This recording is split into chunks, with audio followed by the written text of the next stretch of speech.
நித்திய ஸ்துதிக்குரிய பரிசுத்த நற்கருணைக்கு பக்தியாய் ஆராதனை எத்திசையும் புரிவோம். நித்திய ஸ்துதிக்குரிய பரிசுத்த நற்கருணைக்கு பக்தியாய் ஆராதனை எத்திசையும் புரிவோம். நித்திய ஸ்துதிக்குரிய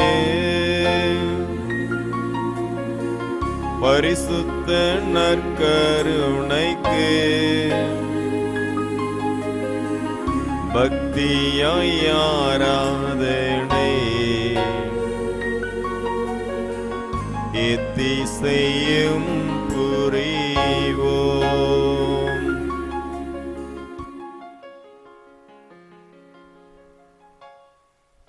பரிசுத்த பரமதிவ்ய நற்கருணையில் வீற்றிருக்கும் ஆண்டவரே, பரிசுத்த பரமதிவ்ய நற்கருணையில் வீற்றிருக்கும் ஆண்டவரே, உம்மை இருகரம் குவித்து சிரம் தாழ்த்தி ஆராதிக்கிறேன். இருக்கரம் குவித்து சிரம் தாழ்த்தி ஆராதிக்கிறேன். ஆண்டவராகிய இயேசுவே, ஆண்டவராகிய இயேசுவே, உலக முடிவை பற்றி நீர் எச்சரிக்கை தருகிறீர். நீர் எச்சரிக்கை தருகிறீர். அத்தி மரத்தை பார்க்கிறீர்கள், அத்தி மரத்தை பார்க்கிறீர்கள். அது துளிர் விடும் போது கோடை காலம் நெருங்கி வந்துவிட்டது என்று நீங்கள் அறிந்து கொள்ளுகிறீர்கள். இயற்கையில் ஏற்படும் மாற்றங்களை வைத்து இயற்கையில் ஏற்படும் எல்லா மாற்றங்களையும் அறிந்து கொள்ளுகிறீர்கள். அதுபோல உங்கள் ஆன்ம வாழ்வில் ஏற்படும் அடையாளங்களை வைத்து உங்களுக்கு இறுதி காலம் வந்துவிட்டது என்று உணர்ந்து கொள்ளுங்கள். எல்லாம் அழிந்து போகும், ஆனால் என் வார்த்தைகளோ அழியவே அழியாது என்று கூறுகிறேன். ஆண்டவரே, உமது வார்த்தை மறைந்து போகும், உமது வார்த்தைக்கு மதிப்பு இருக்காது, உமது வார்த்தை செல்லாது என்று நினைத்தார்கள் சிலர். ஆனால் ஆண்டவரே, உமது வார்த்தைகள் நித்தியமானவை, நிலையானவை, அழியாதவை என்று கூறி வார்த்தைகள் நிறைவேறும். எனவே என் வார்த்தைகளை நம்புங்கள் என்று அழைக்கிறேன். ஆண்டவரே, அழியாத வார்த்தைகள் உம்முடைய வார்த்தைகள், வார்த்தைகள் அனைத்தும் நிறைவேறும். அவை மறையாது. இதை நாங்கள் உணர்ந்து உமது வார்த்தையை பற்றி கொண்டு வாழ எங்களுக்கு வரம் தாரும்.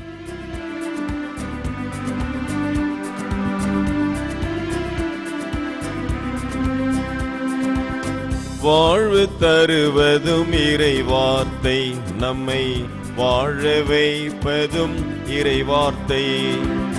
வாழ்வு தருவதும் இறை வார்த்தை, நம்மை வாழ வைப்பதும் இறை வார்த்தை. ஆதியில் இருந்ததும் இந்த வார்த்தை, ஆதியில் இருந்ததும் இந்த வார்த்தை. சகலமும் படைத்ததும் இந்த வார்த்தை, சகலமும் படைத்ததும் இந்த வார்த்தை. வார்த்தை மனிதரானா, அவரே இயேசு ராஜா. வார்த்தை மனிதரானா, அவரே இயேசு ராஜா. வாழ்வு தருவதும் இறை வார்த்தை, நம்மை வாழ வைப்பதும் இறை வார்த்தை.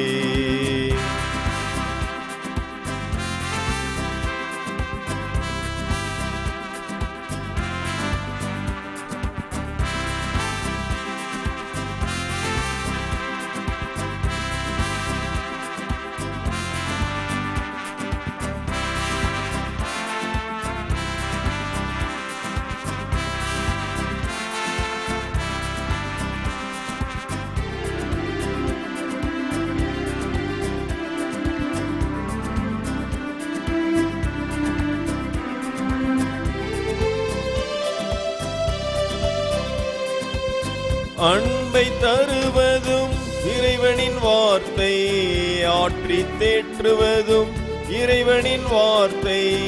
அன்பை தருவதும் இறைவனின் வார்த்தை, ஆற்றி தேற்றுவதும் இறைவனின் வார்த்தை. அமைதியை தருவதும் இறைவனின் வார்த்தை, அமைதியை தருவதும் இறைவனின் வார்த்தை. ஆவியை தருவதும் இறைவனின் வார்த்தை, ஆவியை தருவதும் இறைவனின் வார்த்தை. வார்த்தை மனிதரானா அவரே இயேசு ராஜா. வார்த்தை மனிதரானார் அவரே இயேசு ராஜா. வாழ்வு தருவதும் இறை வார்த்தை, நம்மை வாழ வைப்பதும் இறை வார்த்தை.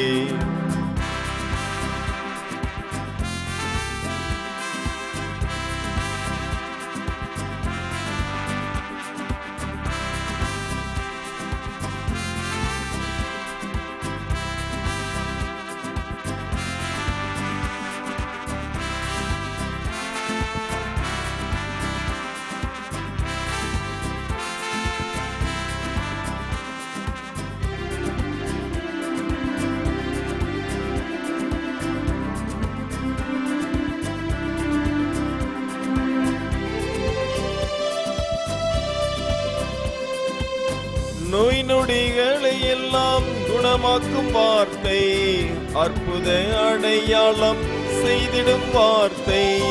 நோய் நொடிகளை எல்லாம் குணமாக்கும் வார்த்தை, அற்புத அடையாளம் செய்திடும் வார்த்தை.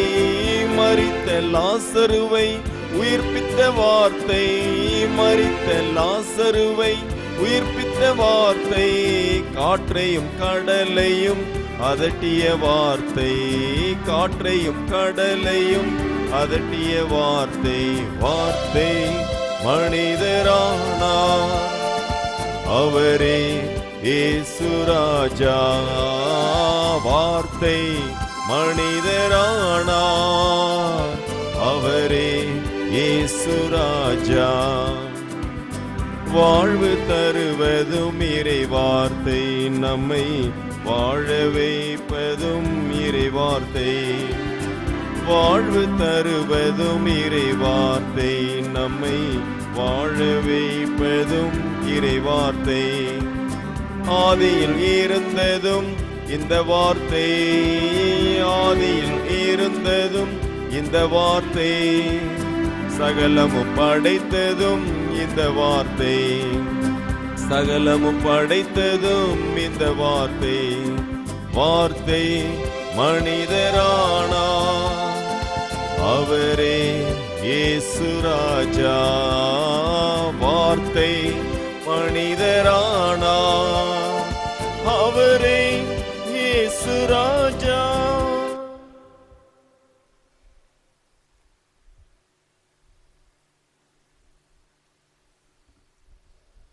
அன்புக்குரிய சகோதர சகோதரிகளே, நற்செய்தி ஒரு சாதாரண புத்தகம் அல்ல. அது சக்தி படைத்த நூல் என்று நெப்போலியன் போனபார்ட்டி என்ற பிரெஞ்சு தளபதி கூறுகிறார். ஆனால் அதே பிரான்ஸ் நாட்டிலே வாழ்ந்த வால்டேர் என்ற ஒரு இறை நம்பிக்கை இல்லாத நாடக ஆசிரியர், புலவர், கவிஞர், தத்துவ ஞானி சொல்லுகிறார், இந்த பைபிள் இன்னும் 100 வருடத்தில் இருக்காது, இது அழிந்து போகும் என்று. அந்த இறை நம்பிக்கை, கடவுள் பற்று இல்லாத மனிதர் 18வது நூற்றாண்டில் வாழ்ந்தவர் சொன்னார். இன்னும் 100 வருஷத்தில் இந்த பைபிள்லாம் இருக்கிற இடம் தெரியாமல் அழிந்து போய்விடும், யாரும் அதை படிக்க மாட்டாங்க, அதை பின்பற்ற மாட்டார்கள் என்று இந்த இறை நம்பிக்கை இல்லாத மனிதன் கூறினார். ஆனால் என்ன ஆயிற்று? இவர் இறந்த பிறகு பிரான்ஸ் நாட்டின் விவிலிய கழகம் இவருடைய இல்லத்தை விலைக்கு வாங்கியது. இவர் வீட்டை ஏலமிட்டார்கள். அந்த வீட்டை the Bible association of France அதை ஏலத்தில் எடுத்தார்கள். ஏலத்தில் எடுத்து அவருடைய வீட்டில் ஒரு விவிலிய புத்தக கடை வைத்தார்கள். பாருங்கள், 100 வருஷத்தில் பைபிளே இருக்காது, யாரும் படிக்க மாட்டாங்க என்று சொன்ன அந்த தத்துவ மேதையினுடைய வீட்டிலேயே விவிலியம் 100 ஆண்டுகளுக்கு பிறகு விற்கப்படுகிறது. ஏன் 100 ஆண்டுகள்? அவர் மரணமடைந்த உடனே இந்த வீடானது விவிலிய புத்தக கடையாக மாற்றப்பட்டது. விவிலியம் அழிந்ததா, இறை வார்த்தை ஒழிந்ததா? இல்லை. இயேசுவினுடைய வார்த்தைகளை சிலர் சாதாரண வார்த்தைகள் என்று இயேசுவின் காலத்தில் வாழ்ந்த யூத மக்கள் தலைவர்கள் நினைத்தார்கள். இயேசுவிடத்தில் உலக முடிவை பற்றி கேட்டார்கள். அப்பொழுது அவர் கூறுகிறார், அத்தி மரத்தை பார்க்கிறீர்கள், அத்தி மரம் துளிர்விடும் போது என்ன நினைக்கிறீர்கள்? கோடை காலம் நெருங்கி வந்துவிட்டது என்று உணர்ந்து கொள்ளுகிறீர்கள். அதுபோலவே வெண்ணிலும் மண்ணிலும் மாற்றங்கள் ஏற்படும் போது இறை ஆட்சி தொடங்கிவிட்டது என்பதை அறிந்து கொள்ளுங்கள் என்று இயேசு கூறிவிட்டு தொடர்ந்து சொல்லுகிறார், விண்ணும் மண்ணும் அழிந்து போகும், என் வார்த்தைகளோ ஒருபோதும் அழியா என்று கூறுகிறார். நான் சொல்லுகிற வார்த்தைகளை நீங்கள் அவ்வளவு சிறப்பாக முக்கியத்துவம் கொடுத்து ஏற்றுக்கொள்ளவில்லை. சாதாரண வார்த்தைகள் என்று என்னுடைய வார்த்தையை நீங்கள் புறக்கணித்து விடுகிறீர்கள். ஆனால் என் வாயிலிருந்து வரும் வார்த்தைகள் ஒவ்வொன்றும் சக்தி படைத்தவை, ஒவ்வொன்றும் உயிர் உள்ளவை, ஒவ்வொன்றும் வாழ்வு தருபவை. எனவே என் வார்த்தைகள் ஒவ்வொன்றும் நடைபெறும். என்ன நான் கூறுகிறேனோ அவை நடைபெறும். என் வார்த்தைகள் ஒருபோதும் அழியா. எனவே நான் கூறுகிற வார்த்தைகளை கவனமாய் ஏற்றுக்கொள்ளுங்கள், அதை புரிந்து கொள்ளுங்கள், அதை நம்புங்கள், அதை கடைபிடியுங்கள். நீங்கள் வாழ்வீர்கள், ஏற்றமடைவீர்கள், நிலை வாழ்வை பெறுவீர்கள் என்று இயேசு கூறுகிறார். ஆம் அன்பார்ந்தவர்களே, இறை வார்த்தையை நம்பாமல் அழிந்து போனவர்கள் சிலர். இறை வார்த்தையை நம்பி அதை படித்து அதை கடைபிடித்து அதை வாழ்ந்து ஏற்றம் பெற்றவர்கள் பலர். இந்த தொடக்க காலத்தில் மறை சாட்சியராக வாழ்ந்தவர்கள் இறை வார்த்தைக்கும் அந்த இறை வார்த்தை வெளிப்படுத்தும் ஆண்டவர் இயேசுவுக்கும் தங்களை முழுமையாக அர்ப்பணித்தார்கள். அதனால் அவர்கள் நிலை வாழ்வை பெற்றார்கள். இன்று புனித கேத்தரின் என்ற ஒரு கன்னிகையின் இளம் நங்கையின் விழாவை சிறப்பிக்கிறோம். அவர் ஒரு மறைசாட்சி. இயேசு கிறிஸ்துவை புறக்கணிக்க வற்புறுத்தப்பட்டார்கள். இல்லை, இயேசு கிறிஸ்துவை அந்த காவலர்களுக்கே இவர் எடுத்துரைத்தார். அதனால் அவரை சக்கர வண்டியில் ஏற்றி கொல்ல முயற்சி செய்தார்கள். அந்த வண்டிகள் அவர் மீது ஏற அந்த சக்கரங்கள் எல்லாம் உடைந்து துண்டு துண்டாக சிதறிவிட்டன. அதன் பிறகு அவர் தலையை வெட்டி கொன்றார்கள். பாருங்கள், இயேசுவை ஏற்றுக்கொண்டு இயேசுவுக்காக தங்களை அர்ப்பணித்தவர்கள் வாழ்வில் பல அடையாளங்கள், அற்புதங்கள் ஏற்பட்டன. விசுவாசம் எவ்வளவு வல்லமை வாய்ந்தது, இறை வாக்கு எவ்வளவு சக்தி படைத்தது என்பதை உணர இயேசு நம்மை அழைக்கிறார். இயேசுவின் வார்த்தையை நாம் ஒவ்வொரு நாளும் படிக்க வேண்டும். இயேசுவின் வார்த்தையை நம்ப வேண்டும். இயேசுவின் வார்த்தைகள் நடைபெறும், இயேசு சொன்னதெல்லாம் நிறைவேறும் என்று நம்பி நமது வாழ்வை அதற்கு ஏற்றாற்போல் அமைத்து கொள்ளும் போது நாம் நிலை வாழ்வு பெறுவோம். எனவே இயேசுவின் வார்த்தைகள் அழியாத வார்த்தைகள், உயிருள்ள வார்த்தைகள், வல்லமை படைத்த வார்த்தைகள். ஆற்றல் மிக்க ஆண்டவனின் வாக்கை ஏற்போம், வாழ்வோம், நிலை பேறு பெறுவோம். ஆண்டவராகிய இயேசுவே, இதோ நீர் எங்களுக்கு கொடுத்திருக்கிற மேலான உணவு உம்முடைய உடலாகிய திவ்ய நற்கருணை. அதை போலவே ஆண்டவரே, நீர் எங்களுக்கு கொடுத்திருக்கிற மேலான உணவு உமது வார்த்தைகள். விண்ணும் மண்ணும் அழிந்து போகும், என் வார்த்தைகளோ ஒருபோதும் அழியா என்று கூறி உன் வார்த்தையின் சக்தியை எங்களுக்கு விளக்குகிறீர். ஆண்டவரே, உமது வார்த்தையின் வல்லமையை நாங்கள் புரிந்து கொண்டு அவற்றை நடைமுறைப்படுத்தி அதன் வழியாக விடுதலையும் மீட்பும் அடைய எங்களுக்கு அருள் தாரும். ஆமென்.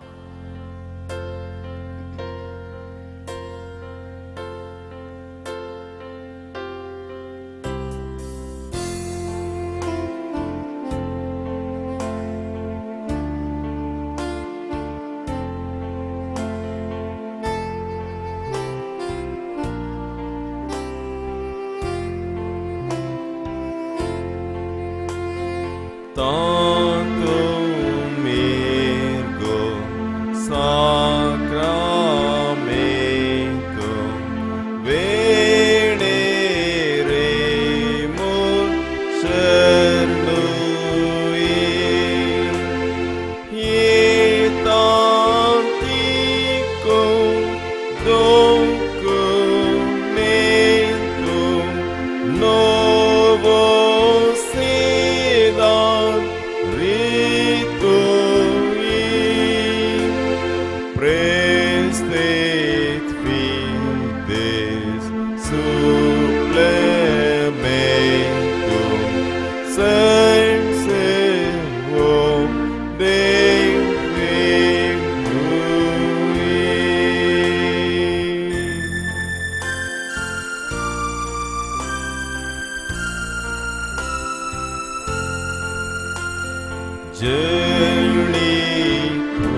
ஜெபிப்போமாக. இறைவா, இந்த வேப்புக்குரிய திருவருட் சாதனத்திலே உம்முடைய திருப்பாடுகளின் நினைவை எங்களுக்கு விட்டு சென்றே. உமது திருவுடல் திரு ரத்தம் இவற்றின் மறைபொருளை வணங்கும் நாங்கள் உம் மேற்பின் பலனை இடைவிடாமல் அனுபவிக்க அருள் புரியும். தந்தையாகிய இறைவனோடு தூயாவின் ஒன்றிப்பில் என்றென்று வாழ்ந்து ஆட்சி செய்கின்றவர் நீரே. ஆமென்.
தந்தை மகன் தூய ஆவியின் பெயராலே ஆமென். நம் ஆண்டவராகிய இயேசு கிறிஸ்துவின் அருளும் கடவுளின் அன்பும் பரிசுத்த ஆவியின் நட்புறவும் உங்கள் அனைவரோடும் இருப்பதாக. உம்மோடும் இருப்பதாக. அனைவரும் சிறிது நேரம் அமரவும். அன்பார்ந்த தூய இதய ஆண்டவர் பக்தர்களே, இன்று ஆண்டவராகிய இயேசு கூறுகிறார், உலக முடிவை பற்றி அவர் பேசிக்கொண்டிருக்கின்ற சிந்தனைகளை இந்த வாரம் முழுவதும் நாம் திருப்பலியில் வாசிக்கின்றோம். இயேசுவின் வார்த்தைகள் அழியாதவை, விண்ணும் மண்ணும் அழிந்து போகும், என் வார்த்தைகளோ ஒருபோதும் அழியா. எனவே என் வார்த்தையை நம்பி ஏற்றுக்கொண்டு வாழுங்கள், நிலை வாழ்வு பெறுவீர்கள் என்று கூறுகிறார். இறை வார்த்தைக்கு முக்கியத்துவம் கொடுப்போம், இறை வார்த்தையை ஏற்று விசுவசித்து நடைமுறைப்படுத்துவோம், நாமும் நிலை வாழ்வை பெறுவோம். திருப்பலி ஒப்புக் கொடுக்க தகுதி பெறும் பொருட்டு நமது பாவங்களை நினைத்து மனம் வருந்தி மன்னிப்பு கேட்போம். உள்ளம் நொந்து வருந்துவோரை குணமாக்க அனுப்ப பெற்ற ஆண்டவரே இரக்கமாயிரும். ஆண்டவரே இரக்கமாயிரும். பாவிகளை தேடி மீட்க வந்த கிறிஸ்துவே இரக்கமாயிரும். கிறிஸ்துவே இரக்கமாயிரும்.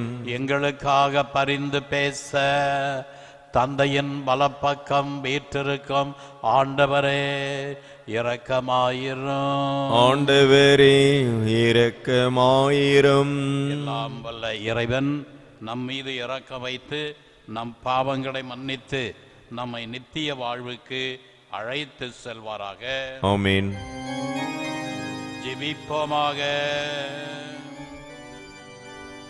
இறைவா, எங்கள் பாவங்களால் காயமடைந்த உம் திருமகனுடைய இதயத்தின் வழியாக அன்பின் அளவற்ற செல்வங்களை எங்களுக்கு இரக்கத்துடன் வாரி வழங்க திருவுளமானீர்.